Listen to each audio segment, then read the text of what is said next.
This podcast is brought to you by Guiding Growing Minds, a social enterprise that aims to give all children the best opportunity to reach their potential and succeed in living rich and meaningful lives. Dr. Billy Garvey, episode 128 is done, locked and in the can. It's a massive movie from a massive period of our lives. 1991, Point Break, chaos and control. What are people going to learn? Yeah, so it's a really positive part of mental health when we figure out that balance. A lot of the kids that I meet in clinic are stuck in misalignment. They're too far one way, either in too much control or too much chaos. Why that is, why that happens, what it looks like and what we can do about it. And then I think a great discussion about the masterpiece that is Point Break. Yes, and how it relates to both of us in our identity. We are still arguing over who is Bodie and who is Johnny Utah, but we'll let the fans decide that one, I reckon. Guys, enjoy the episode. Really hope you like it. Send through questions for part 2 if you're listening to it pretty soon. Have a great listen. Hi, I'm Billy, a developmental paediatrician. And I'm Nick, a developing parent. We're going to use scenes from iconic movies to talk about how we best support our kids. This is Pop Culture Parenting. Hey, don't let your mother smell that beer on your breath. She'll take it out on me. I don't want to see you again for the rest of my whole life. I don't want to see anybody else either. Who is your daddy and what does he do? Just use your best judgment. We trust you. Good afternoon, Dr. Billy Garvey. How are you today? I am great because I'm having time with you, Dr. It's Nick. rare, isn't it? It's beautiful though. It's rare. It's beautiful. One. You good? Good, really good, really good. Yeah, excited for this topic, excited for something fresh, something fun. Well, I don't know what the topic is, but I'm excited about it nonetheless. But how are you? Good. Just potting along. Not a great deal to... Great in that yellow. Well, I stole it from my mother-in-law, so my sister-in-law wasn't enough. I've now started robbing the mother-in-law's clothes because I'm living with her. Yes. And so she's got like wardrobes of clothes, and I just saw this one out of the corner of the eye, and I thought the golden boy needs a run. Oh, this old golden boy needs a run. You should do the golden child. Oh, the golden child, Eddie Murphy. Tremendous. Really was good. Who's the bad guy? I think it's the bad guy out of True Lies. No, it's the bad guy who I reckon is. No, it's not True Lies. I love that movie. It's Lannister, isn't it? You're right, it is. Head of House Lannister. But isn't he the bad guy out of True Lies with the eye that keeps changing? Remember, it's like he has an eye, a fake eye that's a target, and then it can't be him because it's a smiley face. True Lies is Arnold Schwarzenegger and Jamie Lee Curtis. Sorry, I'm thinking about Last Action Hero. Last Action Hero, yeah. Sorry. Yeah. Another classic. It's funny, and we'll get onto the film in a minute, but I just think they were shot so beautifully back in the day. Just that period, early 90s. There must be a lot of money in movies, but we'll get to that. But I love that action hero, bit of fantasy. Yeah. Golden Child. Yeah. Loved Eddie. Yeah. Amazing. Hey, we've got lots of live shows coming up. Yes. We cannot forget talking about those live shows coming up. Right? So they're pretty much all saying we've done Melbourne. Yeah. We've done Adelaide. Yeah. So can you remember the dates? Yeah, Perth, September 4. Oh, yeah. Amazing. Bang. Freo. Not Freo. No. Newcastle. July 17. Around then. Stitch up. May 22nd, Sydney. Yeah. I know that one. Bruzy. Pump for Bruzy. Bruzy's quickest to get to like 96% sold. So, Bruzy, we're proud of you.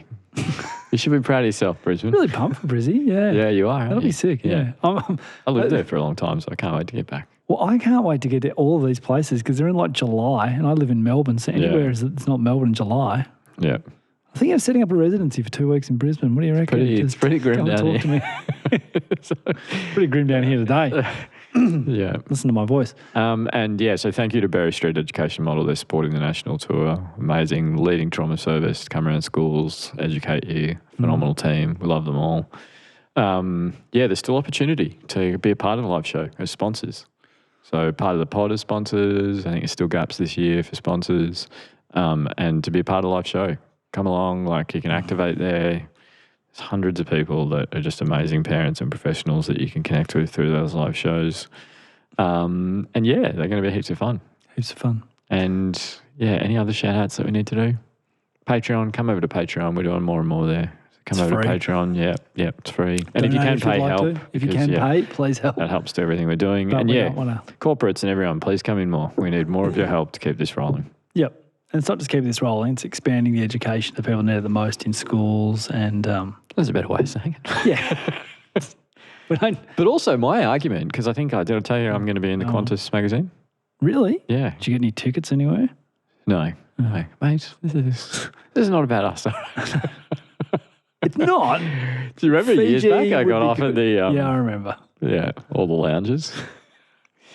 I turned it down. I don't think you were very happy with me. Yeah. Not that, mate. How often do you want to play? Oh, no, that's right. We were going to just go and hang out there, weren't we? I'll just go to Tullamarine. You're in Melbourne, just sit there for 6 hours. Just have a coffee and a magazine, mate. Yeah.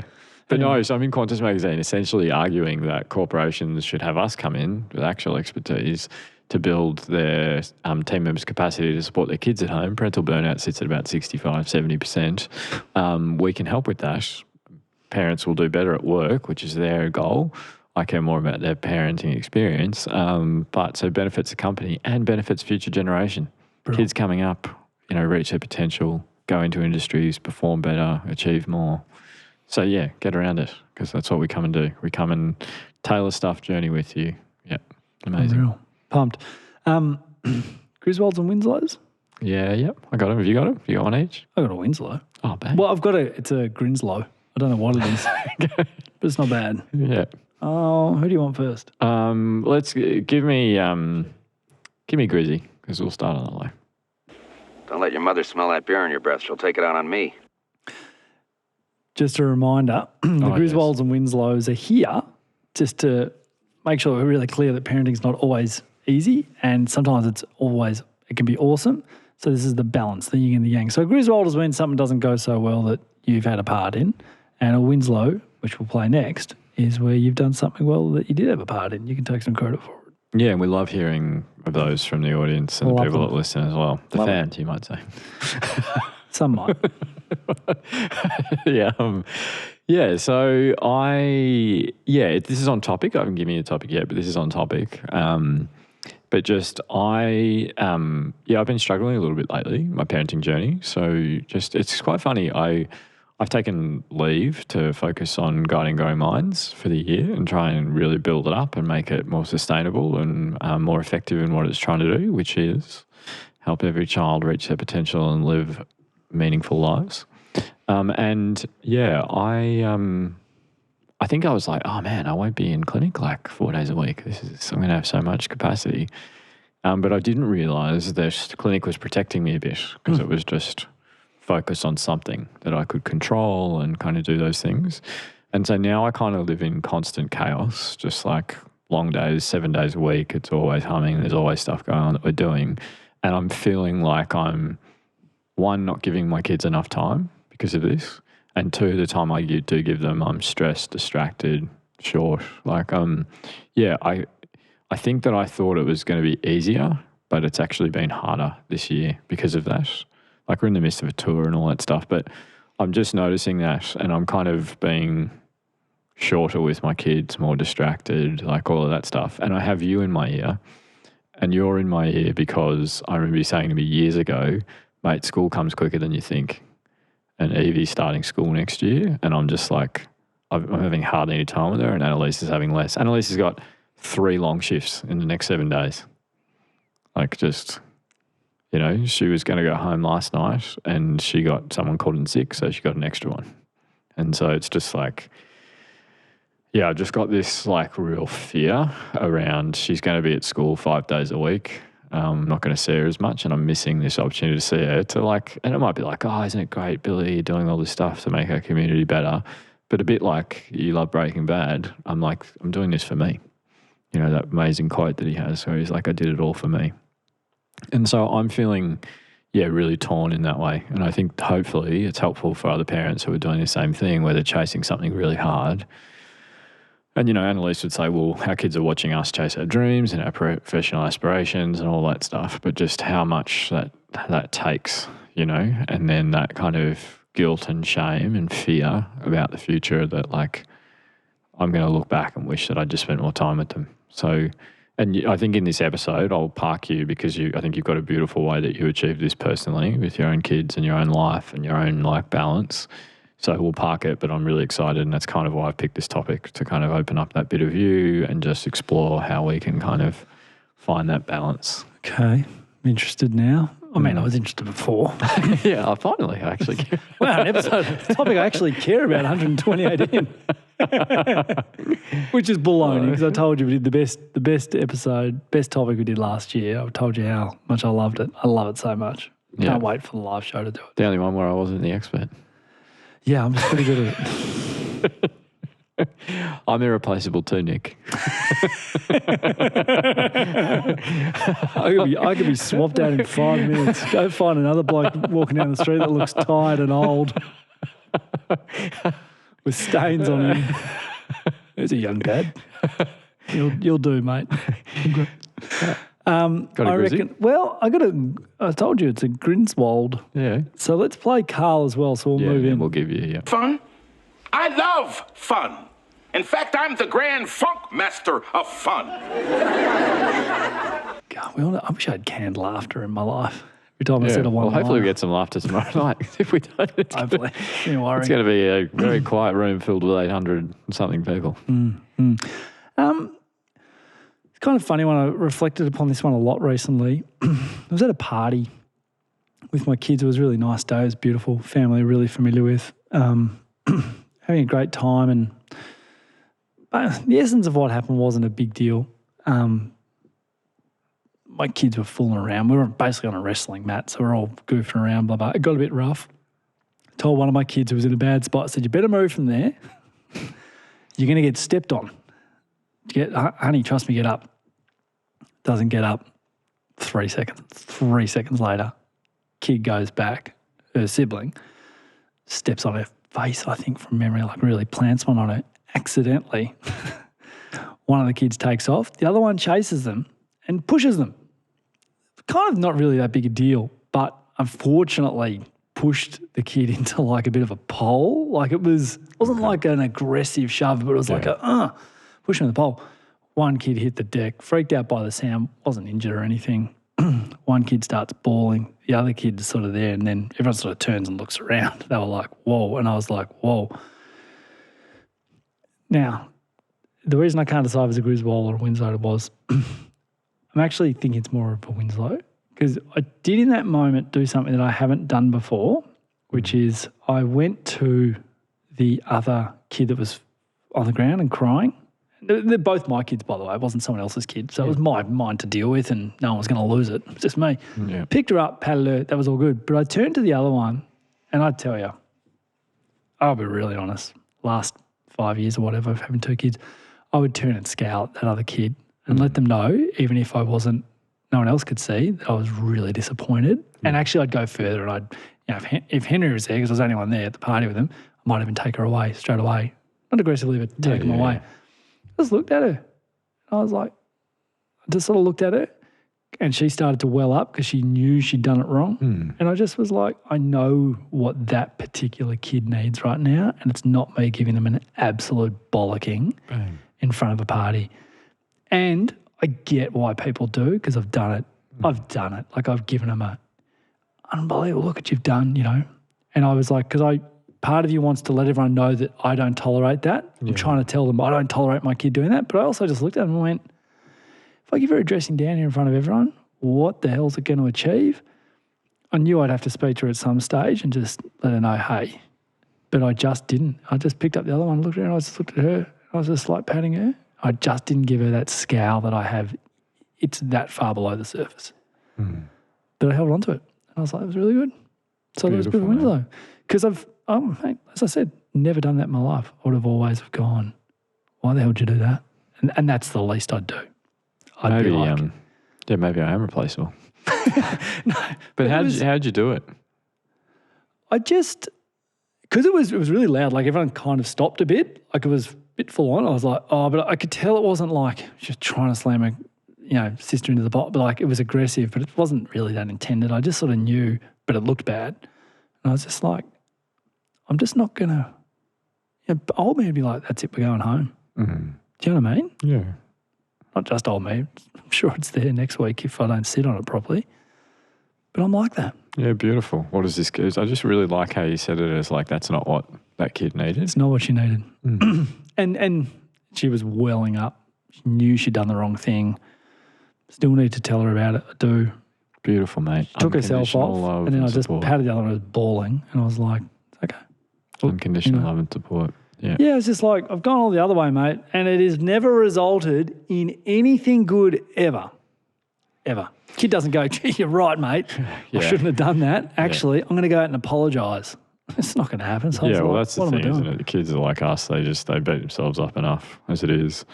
And I actually think it is possible to support two kids at the same time. Yeah. You just have to practice it. And a lot of us don't, like you've in that moment been able to do it. You've been able to give comfort to two kids that need it and support the two kids that need it. And it's not about like she can just do whatever she wants whenever she wants. No, it's about that totally. she didn't need that right then. Nah, she just doesn't need it. Yeah. So what are you going to do? Yeah. So I reckon it was good because then we all recovered. And that, the one that gets pushed over and is upset 30 seconds later is laughing and rolling back on that mat. And the other one took herself off 5 minutes and, sort of went and chatted to her and said, you're right. And Yeah, beautiful. just got to be careful with that stuff, mate. Connect. Yeah. Yeah.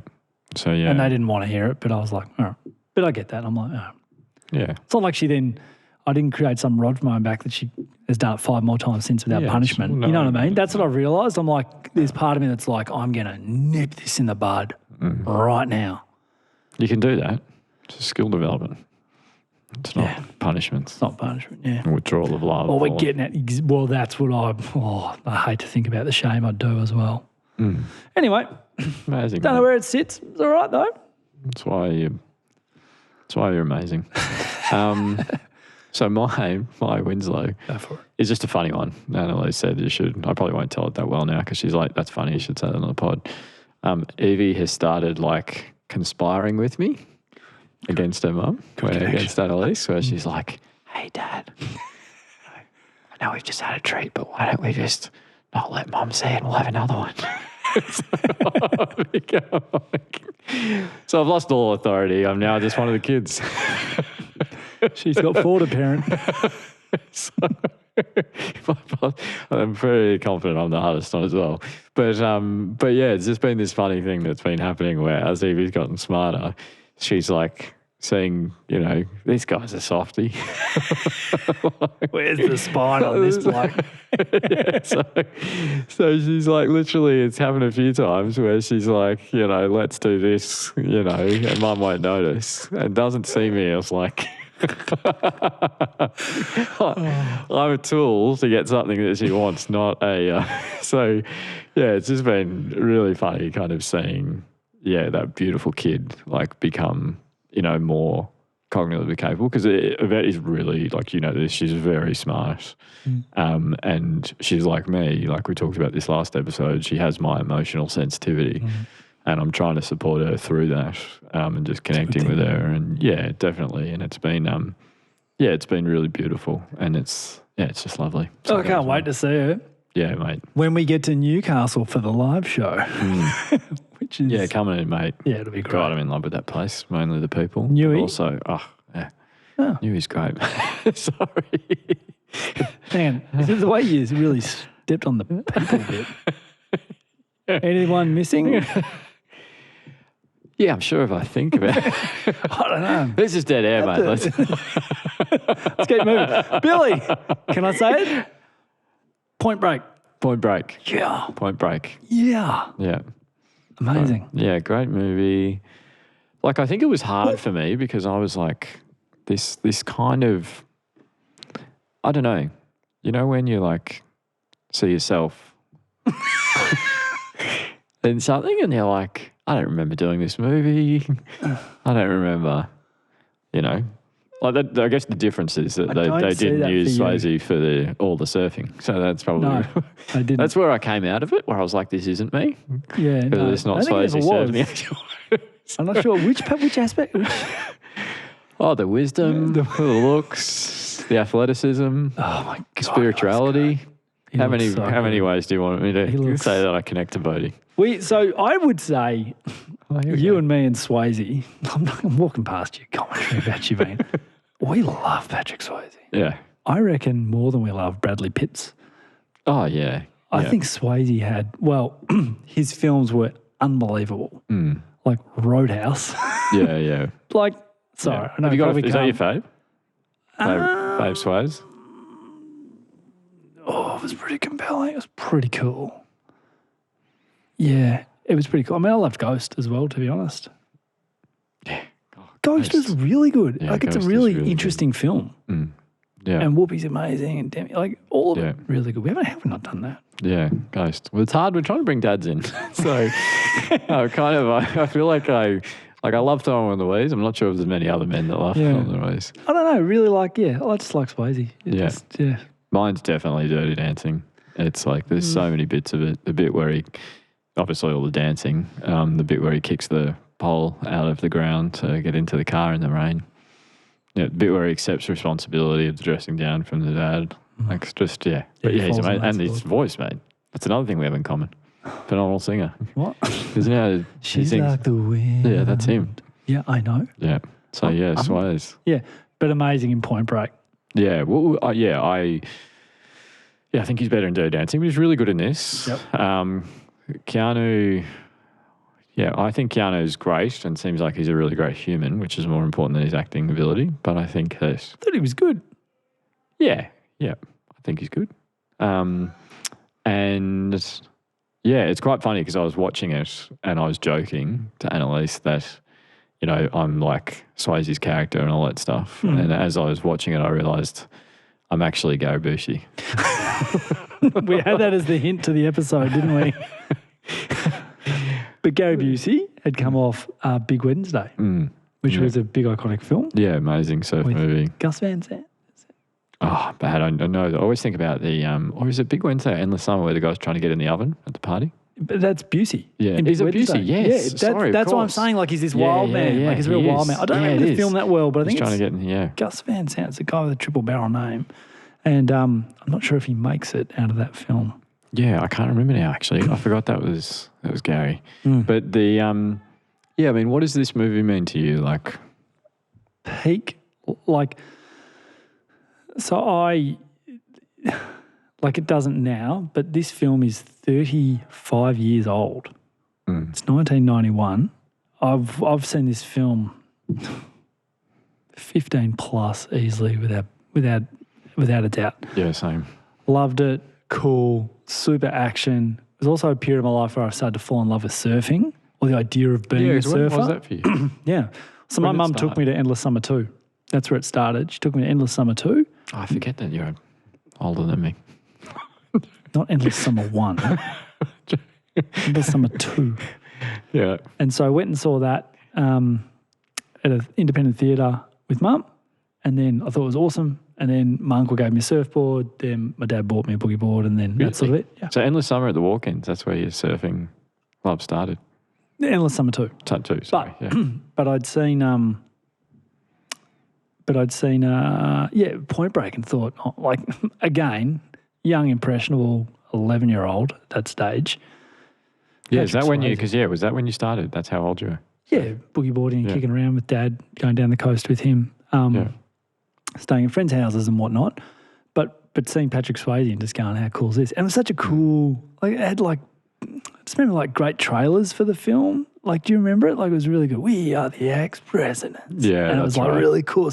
And that's always in like hype reels. There's always footage from that film. And I just thought it was a cool premise and they were, you know, chasing waves and I couldn't surf then or anything. You know, I was a terrible swimmer even, but I was like, oh man, is that what these guys do? They chase waves around the world and Yeah. that was really It's funny, cool. isn't it? Because it had a very similar influence on me, probably around the same age. Like, and I remember we used to go down, like, we'd stay at the caravan park at Phillip Island as like our special treat every couple of years. But I used to surf the island growing up, and like surfing was a big part of my identity, social connections, something I really cared about. And Yeah, it's funny. I've lost that connection. I lost it. I remember the moment I lost it, actually. Like, you probably know the break. Yeah, I was very hungover in like my early 20s, surfing Kilcunda Killers, and just was out there. It was too big. Yep. And I literally had that, like, I think I'm going to die, like, out here, like that, and I've never had the confidence again to get back out Really? there. Yeah. Like, not not properly. Like, I've surfed since, but I was just like, I was so terrified that, and it's on topic as well, but it's funny because I love the ocean. Like, the ocean is a really big part of my life. In Newey, I try and get there like every couple of days, just in the water if I can. My kids love the ocean. Annalise loves the ocean. I think there's a beautiful part of the ocean, which is on topic as well.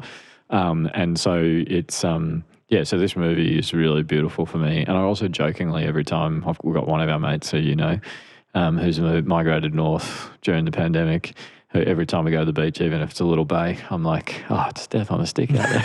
And he hates me saying it, which means I just use it every time. Classic. And as I was saying to you earlier, Peter Phelps was the actor that says that. Okay. He was from Stingers. Yeah, wow. Sure, yeah. Which is pretty amazing. And because he was the technical advisor on the movie. I was going to say, sure. because that surely is West Coast America. It's Oregon, upstate. Yeah, I was going to say that. Yeah, It's obviously not Australia, like No, what they're it's not. pretending it's Bells. It's pines and everything. Yeah. And the other one was, I only learnt this recently after all these years. Do you know who directed it? No. Catherine Bigelow directed it. Really? Yes. Yeah, wow. 35 years ago. So she would have been quite young at that stage. I think she was about 33 or something when she directed it. It's She went interesting, on to isn't do it? Hurt Because Locker, what's win an Oscar. the woman who's amazing that teaches him how to surf? I can't remember the actress's name. Latty Patty. But yeah, she's great in it. Yeah, Tank Girl, she was in as well. Yeah. And A League of Their Own. She had the very distinctive voice and just, And do you know what I didn't realise I said after I came back from America last time? This is a cool story before we get into the topic. I told you this, but I didn't say it on the podcast. Whenever I stay in the States and I stay in Santa Monica and I run to Venice Beach and back and I just stop and watch the skaters for a bit. Muscle I'm Beach. like, I'm there. Everyone's like, is that Arnie? Just from a distance, and if you squint. But yeah, and so how's this? I was standing there, and Anthony Kiedis comes up and stands right next to me. well, fitting because he's in the film. Yeah, exactly. Yeah. I realised watching it that I was like, and no one batted an eyelid. Yeah. And I was so close to going over and being like, man, Blood Sugar Sex Magic was the first album that I ever bought, like all this stuff. But no one batted an eye and I felt bad, so I just ran back home. Yeah. But I just thought it was crazy that no one cared that Anthony Kiedis walked up and stood there. And if you're too young to know who that is, that's making Nick and I feel very old. I don't need help. But yeah, he's obviously, I love his little cameo in there as well. Super cool. back And off, War watch your Child. hands. Do you know War Child? I'm pretty sure War Child was the main villain in Jean-Claude Van Damme. Exactly. I know. Amazing. I love that movie. I'll never be able to sneak that into PCP, but God, I No, love that's going to be Cyborg. tough. It's going to be really tough. But What to do when you're parenting post-apocalypse? Just come with me, guys, on this one, right? Mate, you do well post-apocalypse. Lily BJJ. There's guarding resources. Mate, I would get eaten up that quickly. I would be. It would be wild. I always remember one of my favourite comedians saying that, like, all the people that learn, just in case how to grow vegetables and store food and stuff, they're just doing that for the toughest person on the street. The apocalypse comes. But yeah, so Point Break, amazing movie. I've been wanting to use it for a while. I've had the theme in my head for a while. So how do we get this to work? What are we doing? Yeah, so what we're doing is talking about a component of mental health, but also just life in general that is really valuable, which is the balance, so surfing, between control and chaos. Mm-hmm. So that's what we're going to talk about. Mm-hmm. So obviously this movie fits beautifully within that. Mm-hmm. And a lot of mental illness has in its basis an imbalance between control and chaos. Gotcha. So we think about like anxiety, depression. Good. I'm sorry. Shutting down, control. I want control. I can only control by not going to school. I can only control by not trusting people. Okay. Think about eating disorders, OCD, control. I control my food intake. I control by I do these repetitive behaviours. Neurodivergent people will often use control. Is it a bad thing? it can become quite an unhealthy thing when it limits our ability to express ourselves, enjoy life, trust people, interact. Because that's essentially the movement towards chaos out of control is dealing with uncertainty. And a lot of us really struggle with that. Now, it's really interesting. There's a lot of research about this that we'll get into, but this movie portrays the beautiful balance between control and chaos, because Utah is control. Yeah. He's the law, he's the rules, he's like moral perfection.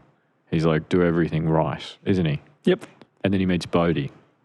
Bodhi's the opposite. Bodhi's like freedom, do whatever you want, chaos. You know, chases the waves. We hear him give these speeches about like we give hope to those people in their steel coffins. How good's the line? How much does it just stick with you? I know, and I almost use it as the scene, but it's like he's kind of like that. And then you see him give this lesson to Utah about like connecting with yourself by losing yourself into things.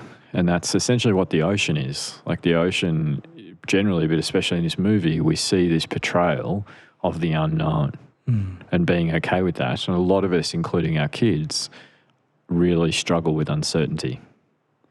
So how do we help our kids learn to be okay with uncertainty and not always need to control something? So the uncertainty is the chaos. Yeah, exactly. Okay. So like... getting comfortable in it? Yes. So how do you get comfortable in something? Low, slow exposure. Yeah, beautiful. So practice? Practice, yeah. Support, role modelling. Yeah. Little stretches. The language you use is really important. And chaos for some kids would be like school? Yeah, so a lot of kids are chaotic in school and in their relationships because they're impulsive. So thinking about the other side of it, you know, thinking about people who become manic, people who kind of, chaos is kind of what they seek out. And we're all a bit different. It's not like one of us is, it's interesting because we'll talk about some of the other research, but like I think in moments I think I'm chaos. Like, you know, we joke about I'm filming a merch video with a T-shirt that's too tight 4 minutes before I'm the keynote speaker at a huge event at the State Library, and I'm fine with that. You know, like I can live in, you've been swept up in it a little bit, like with like our Patreons and stuff, you just see the chaos, and that's my whole life. But that's a dysfunctional component of me because I do it to fill all my space. We were just hearing like the beautiful guys from the Man Cave give us this space out of just the kindness of their hearts. And we were hearing about one of the guys talking about how he goes on these like 4-day, you know, experiences where all he has is water and no one else, nothing to do, and just be with himself. And that would terrify me because I'd be like with my thoughts. And, you know, so much of control is about keeping ourselves safe. And I have a lot of chaos in my life to keep myself busy. But I really control my relationships. So I really struggle to trust people because there's uncertainty in it. And I lose sense of control when I trust people. Does that make sense? Like it's one of the things our kids like really struggle with is sitting in uncertainty. Yeah, but they should. Yeah, they should be able to do that, shouldn't they? No, but shouldn't they be worried about the uncertainty? Isn't that what they want? Yes. Yeah, because predictability is safety. Yep. But we can't make sure that they're always going to know what's happening. Okay, I like it. No, we can't. Few guarantees. So thinking about it, Evie's going to start school. I've got to help her be okay with the uncertainty of that. I've got to help her embrace that feeling, including uncomfortable feelings and anxieties around it. So what often happens is like we just shut down in those spaces. And if we think about a lot of the therapy we've spoken about, like whether it's ACT, acceptance therapy, cognitive behavioral therapy, where it's like psychoeducation and symptom control, or DBT and it's radical acceptance and things like that, that's all moving away from that understanding of control and then trying to find as the next step action towards uncertainty and closer to that. And the beautiful thing about Point Break is what happens in the final scene. So famous, in case people don't know the movie, essentially Utah is chasing chasing Bodhi. Yeah. So Keanu Reeves is chasing down Bodhi, which is Patrick Swayze. So he's corners control him. chasing chaos. Yeah, and he knows where he's going to be on one specific day, and he's there. He turns up to arrest him, and then he basically puts the cuffs on him, but then he lets him go Why does he let him go? because he's going to die anyway. What does he do right after that? Throws away his badge Yeah, why does he do that? because he's done playing his role as control. Yeah, because control's been too much for him. It's limited his opportunity to be himself. And that's what's happening to a lot of us and a lot of our kids is this need for control, this sense of control and being certain about everything is limiting our potential. And I struggle with this probably more than a lot of people that are listening. What exactly? I need control. I need to know what's happening. I have to do. Think about me. Like I have to go to the gym every single morning. I know. Everything needs to be perfect. I know. I need to know that I'm in control of everything. Yeah, you know that intimately. I know this well. Yeah, and so whereas it's interesting because I think you have a healthy version of that in the balances that you set up in your life. You're good at balancing out and saying, this is where I can commit to this is where I can commit to that, and all those things. Whereas I can't do that. So I bring chaos into my life in a different way. There's this really cool, I wish I could remember her name, I meant to look it up, but this amazing woman who got what's called the Genius Scholarship, maybe like 10 years ago now, maybe a little bit less than that. And she talked about how in chaos and control that there's two different types of Muppets. There's the control Muppets like Kermit and that have to be right about everything. And then there's Animal and those guys. And she said, we essentially can find ourselves in those two components. And she said, often people will partner with the opposite Muppet. So you'll often one of us will prefer chaos and one of us will prefer control. But it speaks to a lot of the difficulties that our kids face is that imbalance of chaos and control and learning when we've tipped into unhealthy chaos and chaotic behaviours and chaotic environments and chaotic patterns, which is me, like in the social enterprise and how much I bring on my plate, but I have too much control in my relationships and opening up my feelings and taking a risk with things like that. And so exploring that is really important for kids, like going into the different environments and kind of sitting there with them and saying, this is hard, we're not sure about this. This is difficult, and validating those experiences. And one really helpful approach is separating yourself from the experience you're having. Not I'm afraid, I'm feeling afraid. Just that additional word separates who we are from the experience we're having. Gotcha. I'm not afraid, I'm feeling afraid. Yeah. Because So I'm you're not not dismissing I'm not that. scared, I'm feeling scared. Yeah. Yeah, I'm not a scared person, but I'm Exactly. feeling scared. Yeah. And so that helps us come away from that control, still validate the feeling we're having, label it, acknowledge it, and all those things, but separate it from ourselves as an experience that we're having.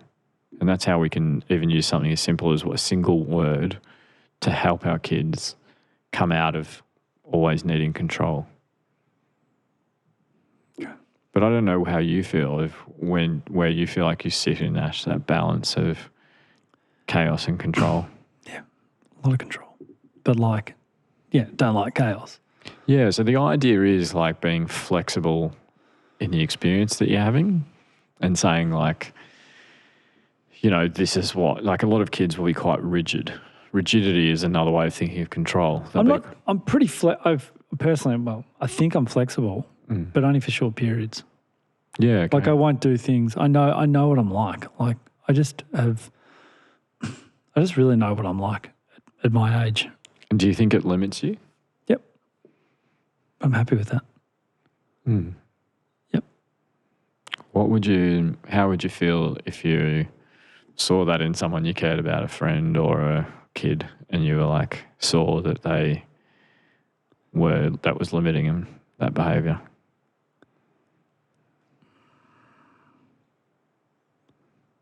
I would feel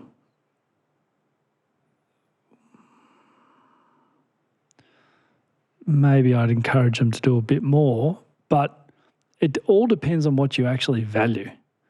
So I think that there is a bit of like, oh, you should do this, you're really good at it, or, you know, I could go make more money elsewhere than I do in my job, but I don't want to do it and work 70 hours a week. Yeah. Do you know what I mean? Definitely. I think there's a lot of traps with stuff like that, which is why I just stick to certain things, like enough is enough. Yeah. Like I don't think it's just it's a personal point of view. Everyone's really different. This is what I Some was people are hoping you trying would to talk really about. get to higher levels, and they're probably the people who are going to change the world. And I thank them for it. I think it's really great, but it's not for me. I know what I want. Do you know what I mean? Yeah. And I think I could be bigger and better at other things, but I don't want it at the cost of probably time with my family above all else. And that probably comes from brushes with health over the past 6 years and seeing what's really important, which is why I then want that control of like I just need enough of certain things. Does that make sense? 100%, mate. Like, Like and I've watched you, we've made these decisions together, like around stuff, whereas I've gone the complete other way. See, I love my job and I'm actually good at it, right? I don't really talk I know about you my are. employment much, but I'm good at it. Yeah, you're and exceptional. I work really hard at it. And I think I deliver like enough, maybe more value. You know, like I do a good job. Weird talking about this. My colleagues who listen to be like, oh, really, mate? Well, I've got some feedback for you. But like I think I do a really good job. And I get validation and people are like, oh, you do a good job. I'm like, oh, thanks, that's great. And that's enough for me. Plus, I get paid okay. Like these are the things that are enough for me. I don't need everything. And this sounds really weird, but I've kind of seen like really wealthy, big, rich and famous, like I've worked around it. Like I have. Yeah. Like I lived in Monaco for a while for work and stuff. that's And right. I was like, I don't think that that's what I would want to get to. That's just a personal point of view. I was like, this is really great, but it's not for me. I think I know what I want. I want good connection, a healthy family and friends. It's important to me and enough time with them. Because like I said, my partner had brushes with health 6 years ago and that was horrific. And I thought it's not a price I was willing to pay. So I took the control route and I started to get really funny with my time. Like funny with my time. You know what I mean? Yeah. God, I don't know all the things I've just said there. I can't really remember, but I went around in a few circles there. But No, it's beautiful, mate. That's what I was hoping because like we come back to what my Griswold was. It's like I feel like I'm not thinking about this properly and the role modeling I'm doing for my kids and all that and thinking about that idea of like, you know, Dan Siegel talks about this as like we're a river that's trying to flow well with one bank of chaos and one bank of control and thinking about when we drift too close into one, it becomes dysfunctional for us. We become rigid and there's only one way we can do stuff and we get stuck in it and too focused. And then when we go too far the other way, we lose our stability. And like I struggle, I bounce between those banks all the time. Yeah. And I know that you think that I have a lot more to offer. Yeah, mate, but no, I don't mean it like that. No, what I no. mean is like your sense of balance No. is something that I admire because you constantly like, yeah, I'm sure I know in what I do with you, there's so much more opportunity, but I also know in the rest of the world there is too. And you seem to have this kind of almost navigational ability, going back to your time on the yachts. Yeah. You seem to have this navigational ability to be like, how do I do this? And a lot of kids I meet in clinic need help with that. Yeah. How do you navigate that balance between chaos and But it's control? really hard as well to say no to things and do things. Yeah, Sure. but you seem to have like a North Star with it of like, how do I do that? Yep. And it's just an interesting thing to think about. A lot of these kids that get really stuck, you know, the little kids that like, even like the sensory seeking components that we see are often about control. You know, even self-harm is often about control. It's about I can't control how terrified I am of everything that's happening in the world. I can control this behavior though. And thinking about that, like I seek it out. Like I, you know, stopped really socializing because of it and all that stuff because I was like, I can't take those risks. I'll slip into chaos, you know, of uncertainty and not feel safe and kind of venturing out into that world a little bit more, leaving that bank of control is really important for a lot of us. And I think that, we can see that idea, especially in this movie, of this idea that Utah's first step is an unintentional one where he steps into the world of surfing. Yeah. He does it performatively. It's part of his job. It's still a control thing, but he doesn't realize that he's gently wading out into the middle of that river. And how do we help our kids with that? Like you said, safest environment, safest relationships, stretch a bit, call it out for what it is. This is a bit uncertain. You're not anxious, you're feeling anxious. Yeah, you're not anxious, you're feeling anxious. I love that's really good. Yeah. And so there's lots of different therapeutic approaches that we think about and how we help kids really get a sense of that. And even just going and doing things. I don't know about you, I'm just so bad at going and trying something out that's new. I was really uncomfortable to go to a new gym. I've gone to the same gym 5 to 6 times a week for 5 years, 6 years, and going to a new one. But now I'm comfortable there again. And I'm proud of myself that I was able to walk in there. And it's overwhelming. I remember, I don't know if I've told this story on the pod, one of the hardest bits of my adolescence was getting kicked out of school. Not the getting kicked out. It was walking into the new one. A single kid I'll never forget. Yeah, you reflect upon that. I've heard you reflect upon that. Yeah, term 4, year 11, I had to walk over and introduce myself. I couldn't do that now. It's the funniest thing with you, if I'm being really honest. That's all really real for you. Absolutely is. I'm not just doing the whole validate. I'm not. It is. I can see that. But socially, you're so great.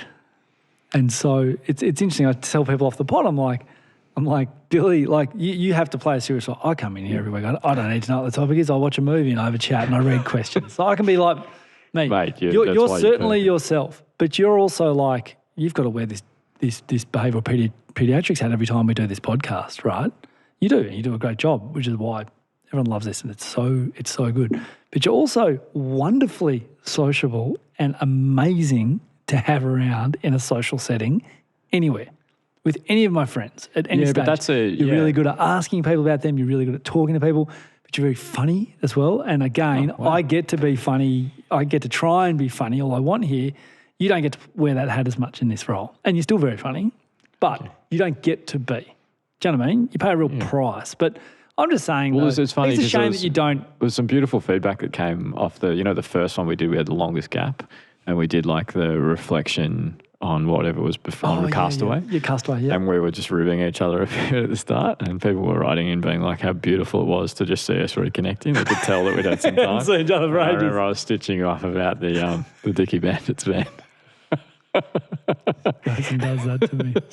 My poor van got graffitied with some pretty graphic after it was stolen. Stuff. But yeah, I think it's helpful for me. I don't want to just make an episode that's just about me, but it's helpful for me because it gives context to a lot of the kids that I meet, especially the teenagers, in that, for every hour we record, there's 20 hours of me working on it. As in, I'm overdoing it. I know everyone on the team says that. They're like, Billy, don't prep, don't think about it, don't set it up, just walk in, you'll be fine. That's very hard to hear. I find you've never said that to me. I'll never say that to you. But other people have said that to me. Do. They're like, but that's control. I need to think about, I've been so crazy that this one, I was just I'll just see where we go with this. I understand this theory. I use it in clinic. Billy, there's 70 topics as well that are never going to age. Yeah. There's but rarely I'm always that have anything like what you've done here. Yeah, well, I'm always worried that I'm going to stuff it up though, and that's the control. That's the need for control, because actually, if I stuff it up, it'll be okay. There's this, I was saying to you that I did a podcast in the UK and we'd just moved into the new house. I didn't have anything set up. Annalise is helping me while the kids are kicking off, setting up the camera and everything. And I see the clips of it. I'm just far out. I'm out of focus. I look terrible. I'm so stressed. And I can't look at it because I can't sit with that feeling. I actually can't look at those posts on Instagram because I cannot sit with that chaos. I can't sit with that uncertainty. So I just ignore it. And so much of our mental illness, think about conflict in relationships.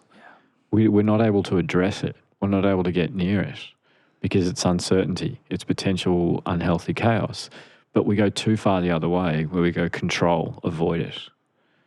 I'm having this, saying it off mics, having this recurring nightmare that's visceral for me at the moment. I sleep terribly. I've had a bad breakup I had like 15 years ago that was a right breakup, don't get me wrong, but that was, I'm reliving it still all these years later, and I'm experiencing that I don't get to have kids because of it, and like feeling like I've missed out. And I wake up still feeling like that, and then I realise I have these beautiful kids.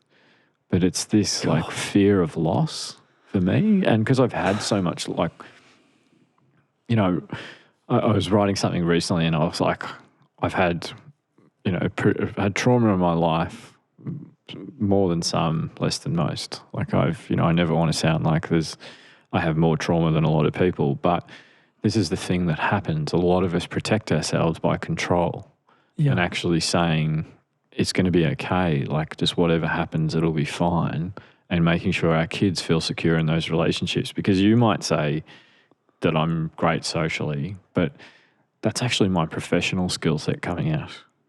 Because I know that stuff. I know how to make sure that I'm making someone feel safe. I'm making them feel validated and all that stuff.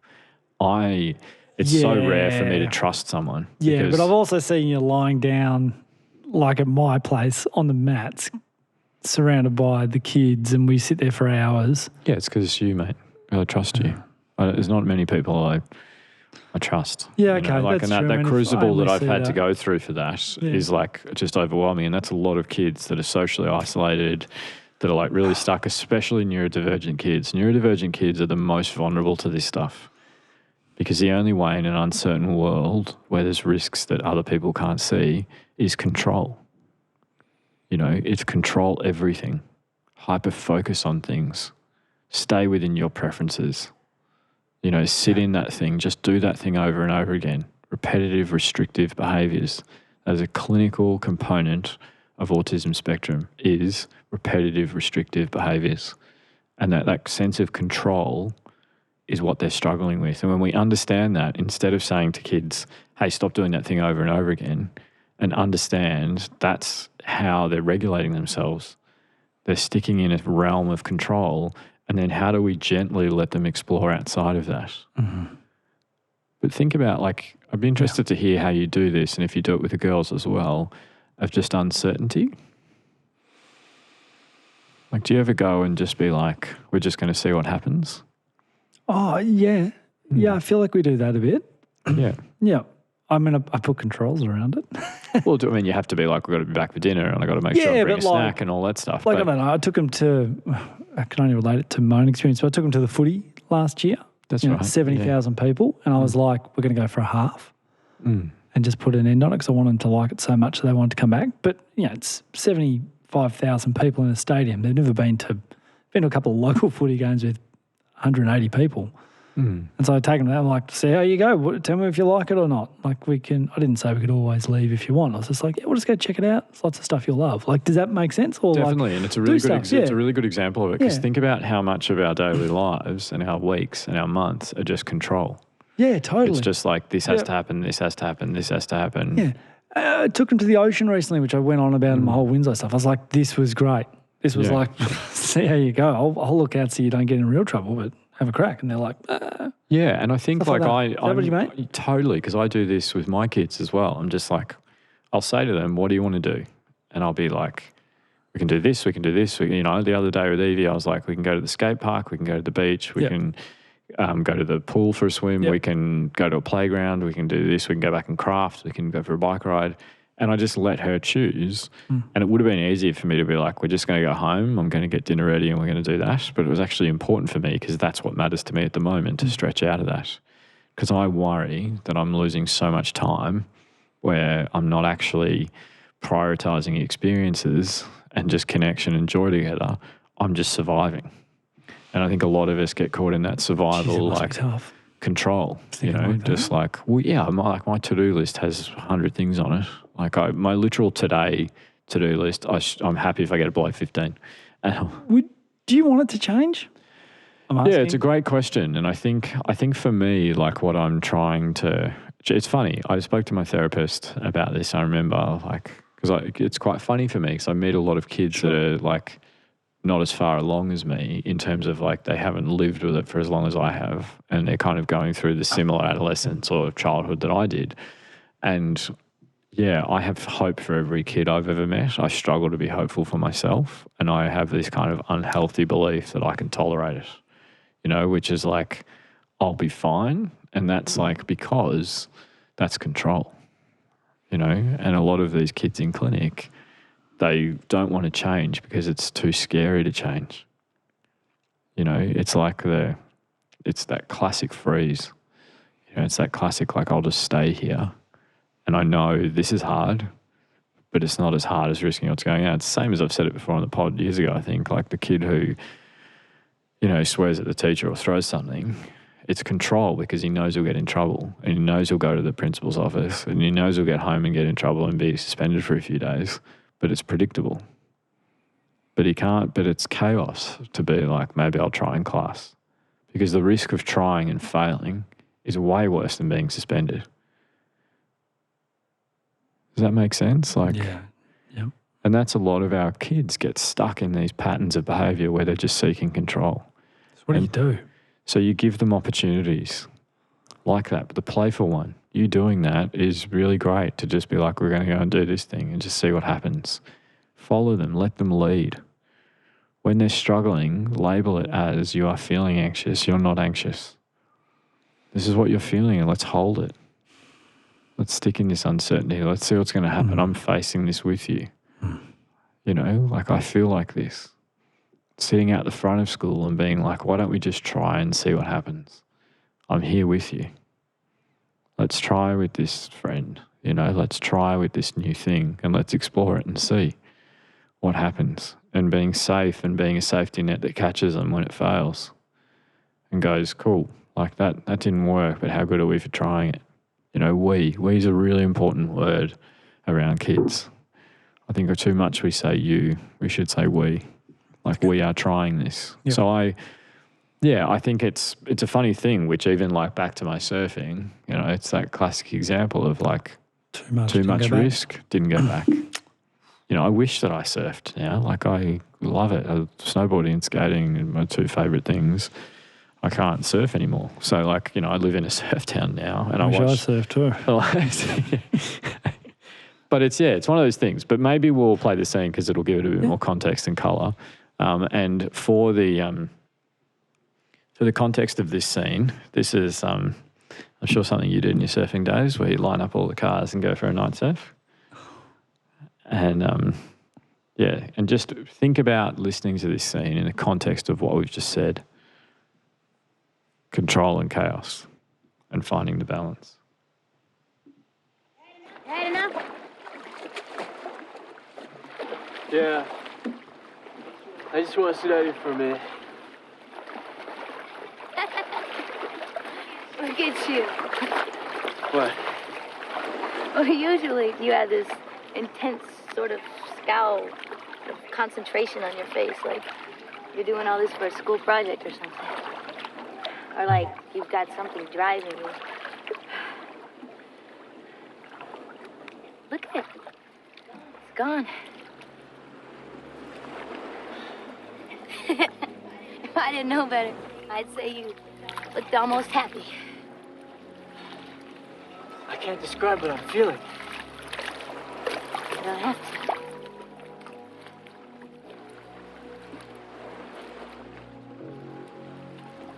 Goosebumps. Yeah, it's gone. Yeah.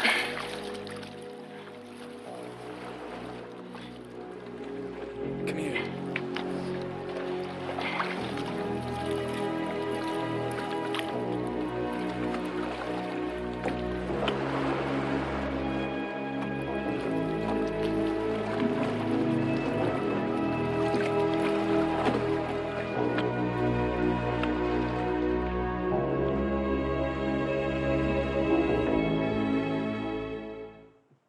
So yeah, what do you think watching that?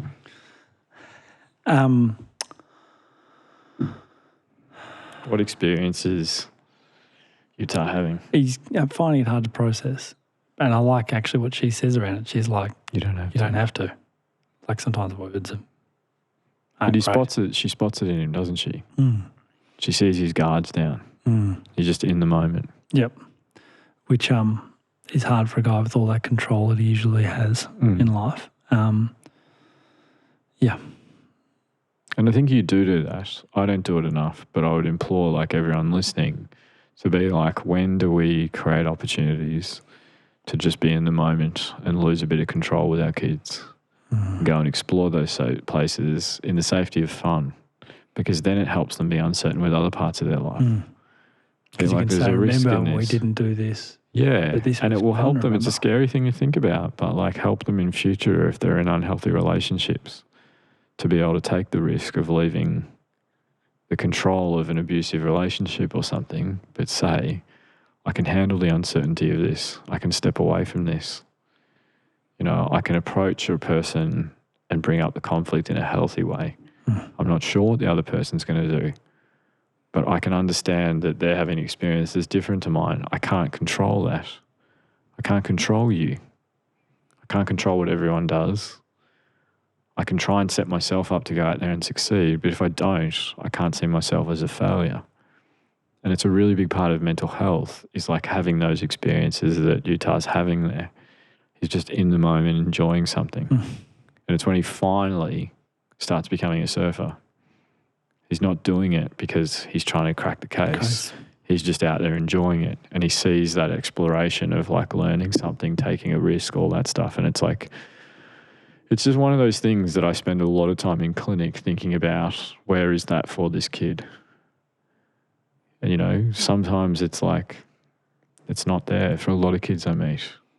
Even the like kid that just plays the same video game over and over again, it's the same. And you would do this. Like think about anything that you do that's repetitive when you're doing it and you're like, that's because I'm overwhelmed. Dishes. Yeah, dishes. Like I sit and watch like just trash movies that I know every line of. And I'm just like, I've seen that movie so many times, but I can just sink into it. And it's predictable. I know what's coming next, all of that stuff. And it's actually a barometer that I'm too stressed, that I'm trying to find the balance again. Things have seemed too chaotic. And it's hard to calibrate. Is this the thing? Like a kid, let's think about a kid, right? So like they've got these, well, I would call them habits, probably not fair, but these things they do. And then you're like, God, if I want to get them out of this, I have to do stuff, but it has to be really limited to start with. Yeah, definitely. But it's also like learning to be in tune with our own experience to help regulate and thinking about how do I do that with a kid. So we talk a lot in this podcast about like validating the experience that the kid's having in the moment, but proactively going out and exploring beyond our sense of control and safety is a really important thing, you know, and it helps kids learn how to regulate themselves and explore things and be uncertain and do all those things, because otherwise they'll just get stuck in it. And then I meet heaps of kids who are just in chaos the whole time. They've grown up in chaotic households. I was like that. And in part, that's why in some ways I seek control, and in some ways I'm okay in chaos. You know, I can handle that chaos because I'm very good at it, because I grew up in it. I was born and raised in that environment. So I'm like used to that, whereas you would probably look at my average day and be like, that's terrifying. Yeah, it is. Yep. You know, but I can handle it, and I have this unhealthy like pride in myself about how much I can hold. Yeah, you can hold, yeah. I see that. Yeah, and you know, part of my identity is the chaos I live in, and it's like that's unhealthy as well. So that's what I mean. I bounce from bank to bank of that river of chaos and control, or chaos and rigidity, and I'm trying to learn flexibility and be like, that's actually okay. I don't know if you do this. I meet a lot of kids that I really relate to that are like, I just need that thing to work, and they get stuck on like this goal, and that's going to be the determinant of their happiness, of their future, of everything. They just need that thing. And then what happens is they often, even if they get that thing, they find the next thing that they're like, I just need that thing, because they're not doing what Keanu's doing in that scene, what Utah's doing. They're not just sitting within it, enjoying what happens, you know? And so it's the hardest thing about life is that like, how do we see the awful stuff that happens and separate from it and detach from it and say, this is an experience, these are feelings. They don't ruin everything forever. They don't completely define who I am. There is a future that I'm not aware of yet that is different to this. And that's like where true optimism comes from, and true like stepping outside of something and experiencing it. So I thought Point Break is like such a beautiful example of like these two opposing characters who, you know, Utah comes to Bodhi, but Bodhi doesn't leave it. He stays in chaos, never commits to anything, has no responsibility over anyone. He's got these people that follow him that die because he's fine. He sacrifices himself in the end because he believes so deeply in this chaos being his paradise that he actually doesn't have any deep relationships. You know, we see him flip from romantic relationships, don't we? He never stays in one place. He's got all these really unhealthy friendships. Like they're all criminals, they kidnap people, they torture people, they murder people, because he's so caught up in this chaotic identity that he never has any genuine connection or healthy patterns of behaviour. He lacks complete control. And so Bodhi doesn't gain anything, whereas Utah does. He gives up on the police and only gives up on that, and he's found this part of life that gives him some flexibility and some uncertainty that he enjoys and harnesses. So it's just a cool thing to think about, like how do we do that for ourselves? How do we do that for our kids? It's a really important proactive thing for strong mental health. It's a really good strategy to think about with kids that are stuck in control, you know, kids that are chaotic, thinking about how do we bring them back into some certainty and predictability, even in small ways with things that they love, to help them learn what that anchor feels like, how safety can come from that, how joy can come from uncertainty and taking risks. And so what I would like is for obviously, you know, people that are stuck in this stuff to figure out how do I do this? My kid is one way too far. I'm really struggling with it, all those things. People would be awesome to hear journeys of people supporting kids, caregivers and educators and everything that talk about my kid was really stuck in this and this is how he came through. But I'd really love to hear some of the professionals that have a lot of expertise in this space thinking about how do you do this with the most stuck kids in that and how we move through that. And we'll talk about it more in the next episode, but that's kind of what I'd really like to focus on. Getting those reflections. I'd love to hear about some of these journeys through it, what parents have sort of been through and then what they're in. Yeah. It'd be really helpful. Yeah. And how we can practically bring this into our kids' lives. And teenagers get really stuck with this. It's good to be back here with you, Billy Garvey. I got to say. If anyone says more than just Billy, I'm like, who's that? Like surname's Doctor. I'm always like, oh, God. Dr. Billy Garvey. Very formal. It's very good to be back. Really looking forward to it, guys. Make sure you stay across all of our socials as well through all this. You'll be able to answer some of the short questions for the next episode. Send your questions through. We're really looking forward to them. I think it'll make for a really interesting topic. Part of me is predicting a third parter. I'm just saying. I'm not sure. I'm not sure. It feels like there can be some real depth to this one. I reckon, I haven't said that in a while, but I think there's going to be a lot to it. So thanks very much for doing all the work, Dr. Billy. We really appreciate it and look forward to doing some live shows with you across the country in the coming weeks. Hey, don't let your mother smell that beer on your breath. She'll take it out on me. I don't want to see you again for the rest of my whole life. I don't want to see anybody else either. Who is your daddy and what does he do? Just use your best judgment. We trust you.